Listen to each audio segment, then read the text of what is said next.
Customer அவங்களோட little princess சுபித்ராக்காக நம்மக்கிட்ட இருந்து 1 மெகா ஸ்கூப் ஆர்டர் பண்ணியிருந்தாங்க. Thank you for placing your order. அவங்களோட லக்குக்கு என்னெல்லாம் ப்ராடக்ட்ஸ் கிடச்சிருக்குன்னு பார்க்கலாம். ஃபர்ஸ்ட்டாக மேக்கப் ப்ரஷ் ரிசீவ் ஆயிருந்தது. ஒரு மேக்கப் ப்ரஷ் செட் ஒன்று ஆட் பண்ணியாச்சு. இது 12 பீஸ் மேக்கப் ப்ரஷ் செட். அடுத்ததாக அவங்களுக்கு பென்சில் பவுச் ரிசீவ் ஆயிருந்தது. ஒரு சூப்பரான யூனிகான் தீம் பென்சில் பவுச் ஒன்று ஆட் பண்ணியாச்சு.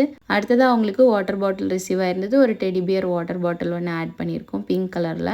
கஸ்டமர் அவங்க பொண்ணுக்கு பிடிச்ச கலர் பிங்க் கலர்னு சொல்லியிருந்தாங்க. அடுத்தது அவங்களுக்கு பவுடர் பஃப் ரிசீவ் ஆயிருந்தது. ஒரு பவுடர் பஃப் செட் ஒன்று ஆட் பண்ணியிருக்கோம். அடுத்ததாக உங்களுக்கு கோம்பு ரிசீவ் ஆயிருந்தது. ஒரு கோம்பு ஆட் பண்ணியிருக்கோம். கோம்பில் பிங்க் அவைலபிளாக இல்லை. 2 பீட்ஸ் ரிசீவ் ஆயிருந்தது. நம்ம மெகா ஸ்கூப்பில் ரிப்பீட்டட் ப்ராடக்ட்ஸ் கொடுக்க மாட்டோம். அதனால ஒரு கோம்புக்கு பதிலாக ப்ரெஸ் ஆன் நெயில் செட் ஒன்று ஆட் பண்ணியிருக்கோம். அடுத்ததாக அவங்களுக்கு லிப்ஸ்டிக் ரிசீவ் ஆயிருந்தது. ஒரு லிப்ஸ்டிக் ஆட் பண்ணியிருக்கோம்.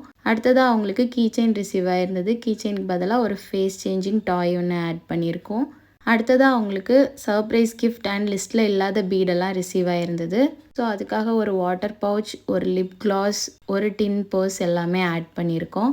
ஃப்ரீ கிஃப்ட்ஸாக ஹலோ கிட்டி பாபிள் ஹெட் ஒன்று ஆட் பண்ணியிருக்கோம். பாண்டா மினி நைட் லேம்ப் ஒன்று ஆட் பண்ணியிருக்கோம். ஃபைனலாக ஹேர் கிளிப்பில் 12 கிளிப் செட் ஒன்று ஆட் பண்ணியிருக்கோம். கஸ்டமரோட லக்கு கிடைச்ச ப்ராடக்ட்ஸ் இதெல்லாம் தான். நீங்களும் உங்கள் லக்கை டெஸ்ட் பண்ணி ப்ராடக்ட் பர்ச்சேஸ் பண்ணணும்னு நினச்சிங்கன்னா கமெண்டில் லக்கின்னு சொல்லுங்கள். இல்லைனா எங்களோட வாட்ஸ்அப் நம்பர்லேயோ இன்ஸ்டாகிராம்லேயோ டைரெக்டாக மெசேஜ் சென்ட் பண்ணுங்கள். நாங்கள் உங்களுக்கு டீட்டெயில்ஸ் ஷேர் பண்ணுறோம். தேங்க்யூ.